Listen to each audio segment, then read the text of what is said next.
Hello everyone, study with Leenu में आपका स्वागत है। I hope you all are well. आज जो टॉपिक हम डिस्कस कर रहे हैं that is about vapour pressure of liquid solutions.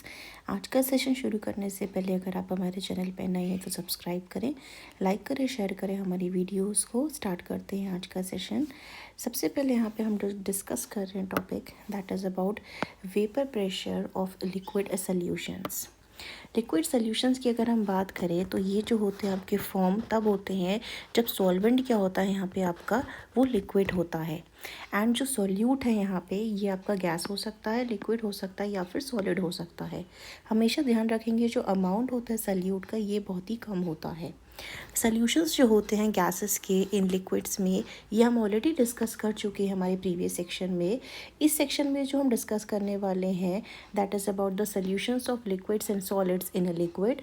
Such solutions जो होते हैं ये कंटेन करते हैं एक या एक से ज़्यादा वॉलेटाइल कंपोनेंट्स को। जनरली जो होते हैं लिक्विड सॉल्वेंट जो होते हैं आपके ये वॉलेटाइल होते हैं। एंड जो सॉल्यूट होता है ये आपका वॉलेटाइल हो भी सकता है या फिर नहीं भी हो सकता है। तो इस चीज़ को हम ध्यान रखेंगे यहाँ पे। दैट इज़ जो हमारा यहाँ पे हम सॉल्यूशंस ले रहे हैं यहाँ पे आपका एक या एक से ज़्यादा वॉलेटाइल कंपोनेंट प्रेजेंट हो सकते हैं। और हमारा जो यहाँ पे लिक्विड होता है जनरली यही क्या होता है वॉलेटाइल होता है। लेकिन हमारा सॉल्यूट जो है इसकी कंडीशन है ये वॉलेटाइल हो भी सकता है, ये वॉलेटाइल नहीं भी हो सकता है। यहाँ पे जो हम डिस्कस कर रहे हैं सॉल्यूशन कंटेन कर रहा है दो कंपोनेंट्स को। नेमली ये जो सॉल्यूशन होता है आपका पहला है लिक्विड्स इन लिक्विड्स में और दूसरा है हमारा सॉलिड्स इन लिक्विड्स में। ध्यान रखेंगे दोनों के दोनों यहाँ पे हमारे क्या हैं आपके लिक्विड्स जो है ये वॉलेटाइल हैं। और यहाँ पे भी हमारा पहला है लिक्विड इन लिक्विड यानी कि ये दोनों के दोनों क्या हो गए हमारे वॉलेटाइल हो चुके हैं।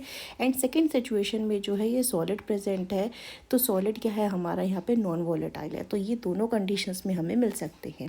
फ्रेंच केमिस्ट यहाँ पे अगर हम बात करें फ्रेंकोइस मार्ते राउल्ट, इन्होंने gave the quantitative relationship between them जो हम यहाँ डिस्कस कर रहे हैं liquids in liquid solutions. This relationship जो होती है इसको हम कहते हैं राउल्ट्स लॉ, जो स्टेट करता है that for a solution of a volatile liquids जो पार्शियल वेपर प्रेशर होता है हर एक कंपोनेंट का सॉल्यूशन के ये डायरेक्टली प्रोपोर्शनल हो जाता है मोल फ्रैक्शन के जो प्रेजेंट होता है उस सॉल्यूशन के अंदर। यहाँ पे राउल्ट्स लॉ क्या कहता है ये हमें बताता है जो सॉल्यूशन होता है वॉलेटाइल लिक्विड्स का इसमें जो जो वॉलेटाइल लिक्विड प्रेजेंट होते हैं आपके सॉल्यूशन के अंदर उनका जो पार्शियल प्रेशर होता है जितने भी टाइप के उसमें लिक्विड प्रेजेंट है आपके उन सब का जो पार्शियल प्रेशर होता है हर एक कंपोनेंट का आपके सॉल्यूशन में ये डायरेक्टली प्रोपोर्शनल किसके हो जाता है मोल फ्रैक्शन के जो प्रेजेंट होता है उनके उसके क्या होता है डायरेक्टली प्रोपोर्शनल हो जाता है। यहाँ पे आप इसे कंपोनेंट 1 के फॉर्म में भी ले सकते हैं या फिर ए के फॉर्म में भी ले सकते हैं। दैट इज़ P1 जो है हमारा ये डायरेक्टली प्रोपोर्शनल किससे हो गया मोल फ्रैक्शन के। तो हम यहाँ लिख सकते हैं कि P1 क्या है डायरेक्टली प्रोपोर्शनल हो जाएगा आपके यहाँ पे मोल फ्रैक्शन के। ठीक हो गया। एंड यहाँ पे हम इसको क्या लिख सकते हैं जब पार्शियल फॉर्म में लिखते हैं that is P1 equal to P01 and यहाँ पे आपका मोल फ्रैक्शन 1 इसको हम क्या बोलते हैं जीटा बोलते हैं। यहाँ पे जो हमारा P01 आ रहा है ये क्या होता है प्योर आपका वेपर प्रेशर होता है कंपोनेंट 1 जो हमने यहाँ पे लिया हुआ है eight the same temperature. Similarly यहाँ पे हम एक और कंपोनेंट ले सकते हैं यहाँ पे यानी कि हम B इसको कह सकते हैं। तो यहाँ पे जो P2 की वैल्यू आ जाती है that is vapour pressure equal to यहाँ पे आ जाएगा हमारा ये P02 इंटू जीटा 2। ये हमारा P02 क्या हो जाएगा ये रिप्रेजेंट करता है vapour pressure of the pure component जो यहाँ पे सेकेंड हमारा प्रेजेंट है उसके बारे में बताता है। अब अगर हम यहाँ पे बात करें डेल्टन्स लॉ के बारे में तो Dalton's law of partial pressure कहता है जो टोटल प्रेशर होता है यानी कि जिसे हम पी टोटल बोलते हैं जितनी भी गैसेस वहाँ प्रेजेंट है या जो भी वहाँ पे हमारे पास प्रेजेंट है उनका ओवर द सोल्यूशन फेस में in the container will be sum of the partial pressures. यानी कि पी टोटल क्या होगा आपके सम ऑफ पार्शियल प्रेशर के बराबर होगा जो भी कंपोनेंट्स आपके सोल्यूशन में प्रेजेंट है। यहाँ हमारे पास कितने प्रेजेंट है दो कंपोनेंट है तो पी टोटल को हम क्या लिख सकते हैं that is P1 plus P2 यहाँ पे हम लिख सकते हैं। सब्सिट्यूट करते हैं जब हम वैल्यू ऊपर से P1 और P2 की तो हमको यहाँ पे जो वैल्यू मिलती है that is your P01 plus P02 minus P01 into zeta 2 यहाँ पे हमारे पास ये वैल्यू निकल के आती है। इस कंक्लूजन से जो हम ड्रॉ करते हैं दैट इज़ फ्रॉम इक्वेशन 1.16, जो टोटल वेपर प्रेशर होता है सोल्यूशन का, इसको हम रिलेट कर सकते हैं मोल फ्रैक्शन से ऑफ एनी कंपोनेंट। दूसरा जो है टोटल वेपर प्रेशर जो होता है सोल्यूशन का, ये वेरी करता है आपका linearly with mole fraction of the component 2 depending on the vapour pressure of the vapour component जो हमारे लिए हैं दैट इज़ कंपोनेंट 1 एंड 2। जो टोटल वेपर प्रेशर होता है ओवर द सोल्यूशन, ये डिक्रीज़ होता है या फिर इंक्रीज़ होता है जब आपका मोल फ्रैक्शन क्या होता है कंपोनेंट 1 का इंक्रीज़ होता है। तो यहाँ पे हमारा दिखा रखा है कि सबसे पहले जब हमारे पास यहाँ पे मोल फ्रैक्शन दिया हुआ है आपके कंपोनेंट 1 का दैट इज़ इक्वल टू 1। अब हमें पता है ना, अगर पी टोटल की बात करते हैं तो डाल्टन लॉ के अकॉर्डिंग क्या आएगा, अगर हमारे पास एक की वैल्यू 1 है तो दूसरे की वैल्यू क्या होनी चाहिए, 0 होनी चाहिए ना, क्योंकि ये दोनों वैल्यूज़ निकल करके इक्वल टू कितना आना चाहिए, 1 आना चाहिए। तो अब यहाँ पे अगर हमारे पास जीटा 1 पे 1 वैल्यू है, दैट मीन्स जो यहाँ पे हमारा सेकंड कंपोनेंट है इसकी वैल्यू क्या होगी, 0 होगी, तभी तो ये प्लस करके 1 बनेगा ना। तो यहाँ पे हमारा क्या दिखा रखा है आपका वैल्यू, दैट इज़ यहाँ से लेकर के यहाँ तक में हमारा पी नॉट जाते वक्त किसका फॉर्मेशन हो रहा है, डॉट डॉट में, यहाँ एंड में हमें कौन मिलने वाला है, आपका पी नॉट 2 मिलने वाला है। अब वहीं हम यहाँ पे देख सकते हैं जब यहाँ से 0 0 जा रहे हैं तो यहाँ पे हमको कौन मिलने वाला है, पी नॉट 1 मिलने वाला है, क्योंकि यहाँ पे x1 क्या हो जाएगा आपका जीटा 1 0 हो जाएगा और यहाँ पे आपका जीटा 2 की वैल्यू कितनी आ जाएगी, 1 आ जाएगी। और ओवरऑल इनकी वैल्यू कितनी आनी चाहिए, 0 + 1 1 आनी चाहिए। ठीक है, तो यहाँ पे क्या आपका इसके फॉर्मेशन के बारे में बताया है, p total equal to that is P1 + P2 के बारे में। नेक्स्ट आता है यहाँ पे हमारे पास a plot of P1 and P2, जैसे अभी हमने ऊपर देखा है, वर्सेस मोल फ्रैक्शन के यहाँ पे गिवन है हमारा जीटा 1 जीटा 2 का फॉर सोल्यूशन। ये हमें क्या देता है, एक लीनियर प्लॉट का फॉर्मेशन देता है। ये जो लीनियर लाइन्स है हमारी 1 और 2 की, ये पास करती हैं through the point for which zeta 1 zeta 2 जो हो जाते हैं ये आपके इक्वल टू यूनिटी हो जाते हैं, जैसे अभी मैंने बताया था। सिमिलरली जो प्लॉट थर्ड लाइन है आपका यहाँ पे पी टोटल वर्सेस का जीटा 2 के साथ, ये भी क्या आता है हमारा लीनियर लाइन आता है, क्योंकि इससे हम इसको मैच करा देंगे ना, तो लाइन खींच देंगे तो ये क्या हो जाएगा हमारा यहाँ पे लीनियर ही निकल करके आता है। ये भी प्लॉट हमारा पी नॉट 0 से हम कहाँ पे जा रहे हैं, पी नॉट 2 की तरफ जा रहे हैं। The minimum value of P total क्या होती है यहाँ पे आपकी पी नॉट 1, ये प्योर फॉर्म होता है हमारे कंपोनेंट का, पी नॉट जहाँ लग जाता है। एंड जो मैक्सिमम वैल्यू यहाँ पे निकल के आई हमारे पास वो कितनी है, पी नॉट 2, क्योंकि उसी में तो कन्वर्ट हो रही है। अज्यूमिंग दैट कंपोनेंट 1 जो है वो लेस वॉलेटाइल है देन कंपोनेंट सेकेंड से, तो यहाँ क्या हो जाएगा आपका पी नॉट 1 कम हो जाएगा किससे, P2 से। जो कंपोजिशन होती है वेपर फेज की इक्विलिब्रियम में विद सोल्यूशन, ये डिटरमाइन होती है इनके पार्शियल प्रेशर के थ्रू ही कंपोनेंट्स के। अगर y1 और y2 हमने यहाँ पे मोल फ्रैक्शन लिया हुआ है इन कंपोनेंट्स का 1 एंड 2 रिस्पेक्टिवली जो हमने ऊपर लिए हुए हैं वेपर फेज में, तब डाल्टन लॉ अगर हम यूज़ करते हैं तो यहाँ पे हमारे पास जो वैल्यू आती है दैट इज़ यहाँ हो जाएगा हमारे पास P1 equal to y1 P total and P2 equal to y2 P total. In general अगर हम यहाँ पे लिखते हैं PI equal to YI P total, ये हमारे पास ये निकल करके आता है इनका रिलेशन। नेक्स्ट यहाँ पे हम डिस्कस करते हैं अबाउट दी राउल्स लॉ। यहाँ पे राउल्स लॉ आता है as a special case of the Henry's law के तहत में, इसको हम यहाँ डिस्कस करते हैं। अकॉर्डिंग टू राउल्स लॉ, जो जैसे हम जान चुके हैं कि जो वेपर प्रेशर होता है वॉलेटाइल कंपोनेंट का इन अ गिवन सोल्यूशन में that is Pi equals to XI P naught 1 in the solution of gas in liquid में, एक कंपोनेंट जो होता है ये इतना वॉलेटाइल होता है कि वो एग्जिस्ट करता है गैस के फॉर्म में, जैसे कि हमें ऑलरेडी देख चुके हैं। इसकी जो सॉल्युबिलिटी होती है हेनरी लॉ के थ्रू हम इसे लिख सकते हैं P इक्वल टू KHX। यहाँ पे क्या है, ये हेनरीज कॉन्स्टेंट है।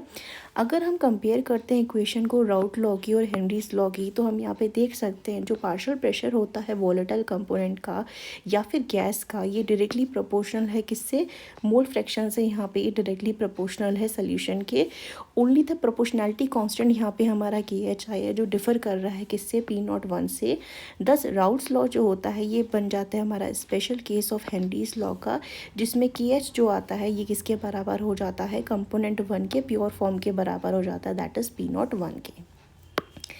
अब नेक्स्ट यहाँ पे हम डिस्कस करते हैं about vapour pressure of solutions of solid and liquids. अब हमारा सॉलिड क्या है, दैट इज सल्यूट, सॉल्वेंट हो जाएगा हमारा यहाँ पे लिक्विड। ये हमारा दूसरा इंपॉर्टेंट क्लास ऑफ सॉल्यूशन होता है जहाँ पे हमारा जो सॉलिड हो जाता है वो डिजोल्व हो जाता है लिक्विड में। एग्जाम्पल जैसे हम ले यहाँ पे NaCl, sodium chloride, glucose, urea, cane sugar in water, iodine and sulphur dissolve हो जाते हैं कार्बन डाइसल्फाइड में। कुछ फिजिकल प्रॉपर्टीज़ होती हैं इन सॉल्यूशंस की जो क्वाइट डिफरेंट होती है एक दूसरे से from those of the pure solvents. Example अगर यहाँ पे हम वेपर प्रेशर का बात करें तो जो लिक्विड्स होते हैं एट गिवन टेम्परेचर में वो वेपराइज कर जाते हैं अंडर इक्विलिब्रियम कंडीशन के। जो प्रेशर एग्जर्ट होता है इनका वेपर प्रेशर्स के थ्रू लिक्विड्स के ओवर द लिक्विड फेस में, इसको हम क्या बोलते हैं, वेपर प्रेशर बोलते हैं। यानी कि हमारे पास एक बंद कंटेनर है, यहाँ पे कुछ लिक्विड पड़ा हुआ है। अब ये लिक्विड क्या होता है हमारा, इवेपोरेट होगा ना, ऊपर जाएगा, यहाँ पे आगे इकट्ठा हो जाएगा। यहाँ इकट्ठे होने से जो प्रेशर ये एग्जर्ट कर रहे हैं ना वॉल्स पे, ये क्या कहलाता है, इसका वेपर प्रेशर कहलाता है। और हमेशा जो वेपर प्रेशर क्रिएट होता है ये क्लोज फॉर्म में ही क्रिएट होगा, ये कभी भी ओपन में क्रिएट नहीं होगा, क्योंकि ओपन में तो क्या हो जाएगा, यहाँ से स्केप करके चले जाएंगे ना। तो यहीं पे यही बता रखा है कि liquid at given temperature vaporise करते हैं जब ये इक्विलिब्रियम में होते हैं।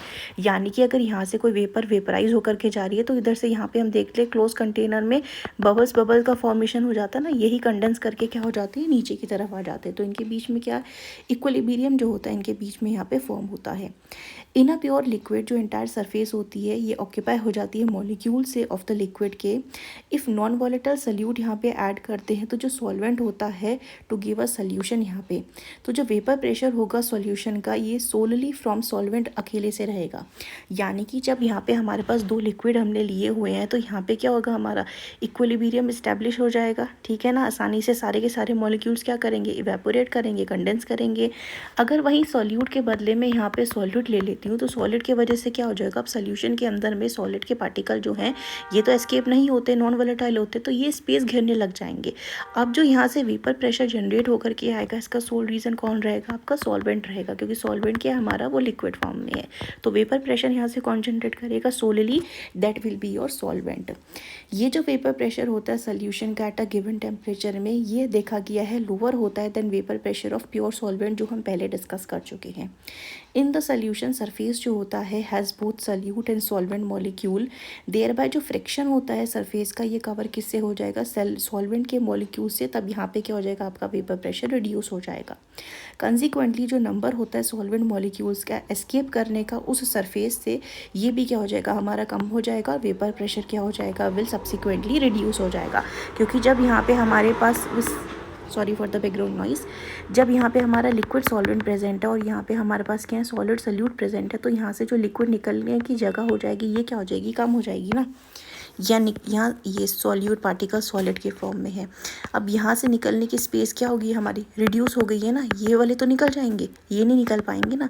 इस वजह से क्या हो जाएगा, ओवरऑल वेपर प्रेशर क्या हो जाता है, इसमें रिड्यूस हो जाता है। जो डिक्रीज़ होती है वेपर प्रेशर में सॉल्वेंट के, ये डिपेंड करती है quantity of non volatile solute जो प्रेजेंट होता है सोल्यूशन में, इररिस्पेक्टिव उसका नेचर कैसा है। एग्जाम्पल की अगर यहाँ पे बात करते हैं तो जो डिक्रीज़ होता है वेपर प्रेशर में वाटर के, जब ऐड करते हैं हम 1 मोल ऑफ सुक्रोज को टू 1 kg ऑफ वाटर, ये नियरली सिमिलर हो जाता है to that of producing by adding 1 mole of urea to the same quantity of water at the same temperature. यानी कि ये किसके रिस्पेक्टिव होता है, आपके नेचर के रिस्पेक्टिव होता है। राउट लॉ कहता है इन इट्स जनरल फॉर्म के, इसको हम स्टेट कर सकते हैं, फॉर एनी सोल्यूशन जो पार्शियल प्रेशर होता है हर एक वोलेटाइल कंपोनेंट का सोल्यूशन में, ये डायरेक्टली प्रोपोर्शनल हो जाता है उसके मोल फ्रैक्शन से। इन बाइनरी सोल्यूशन के अंदर जहाँ हमारे दो कंपोनेंट होते हैं, हम डिनोट कर सकते हैं सॉल्वेंट को यहाँ पे 1 से और सोल्यूट को यहाँ पे 2 से। तो जो सोल्यूट है हमारा नॉन वोलेटाइल है, जैसे कि सॉलिड हो गया, और ओनली द सॉल्वेंट मॉलिक्यूल जो हमारे पास प्रेजेंट है ये वेपर फेस में रहते हैं एंड कंट्रीब्यूट करते हैं वेपर प्रेशर को। अब हम यहाँ पे P1 ले सकते हैं, वेपर प्रेशर है हमारे सॉल्वेंट का, एंड यहाँ पे हमारा जो x1 है that is the mole fraction, और Pi0 जो है हमारा वेपर प्रेशर है प्योर स्टेट में। तो राउट लॉ के अकॉर्डिंग हम यहाँ पे लिख सकते हैं P1 is directly proportional to mole fraction 1 and P1 equal to x1 and P0 1। अब यहाँ पे अगर हम बात करते हैं, जो यहाँ पे प्योर सॉल्वेंट है दिखा रखा है, जैसे जैसे मैंने अभी ऊपर एक्सप्लेन भी किया था बॉक्स बना करके, ये प्योर सॉल्वेंट है। यहाँ पे क्या हो रहा है, ये ढका हुआ है, तो यहाँ पे कंडेंस होकर के वापस आ जा रहा है जो इवेपोरेट होकर के गया हुआ था इक्विलिब्रियम एस्टेब्लिशन के बीच में। अब यहाँ पे जब हमारे पास सॉल्यूट के पार्टिकल आ जाते हैं जो कि नॉन वॉलेटाइल हो जाते हैं, तो यहाँ पे देखो ये सॉल्यूट के पार्टिकल हमारे क्या हैं, ग्रीन कलर के शो रखे हैं। तो यहाँ से क्या हो जाएगा, स्पेस बाहर निकलने का क्या हो गया, रिड्यूस हो गया। तो यहाँ वेपर प्रेशर क्या हो जाएगा, कम हो जाएगा इवेंचुअली। जो प्रोपोर्शनैलिटी कांस्टेंट आता है is equal to the vapour pressure of the pure solvent P01। एक प्लॉट इनके बीच में गिवन है यहाँ पे, दैट इज़ वेपर प्रेशर और मोल फ्रैक्शन के, जैसे हम यहाँ पे देख सकते हैं। अगर सॉल्यूशन जो होता है वो ओबे करता है राउल्ट्स लॉ को फॉर ऑल द कंसंट्रेशन, तो यहाँ पे जो वेपर प्रेशर होता है ये वेरी करता है लीनियरली, 0 से लेकर के आपका प्योर सॉल्वेंट तक यहाँ पे जाएगा to the vapour pressure of the pure solvent. जैसे कि हम यहाँ पे देख सकते हैं ये भी किस फॉर्म में आपका इंक्रीज़ करता है, लीनियर फॉर्म में यहाँ पे आपका जो है ये इंक्रीज़ करता है। So this was our discussion जो हमने किया है। I hope you like this video informative. If you have any queries you can ask in the comment section down below, and if you like this video informative, like, share and subscribe. Thank you for watching this video.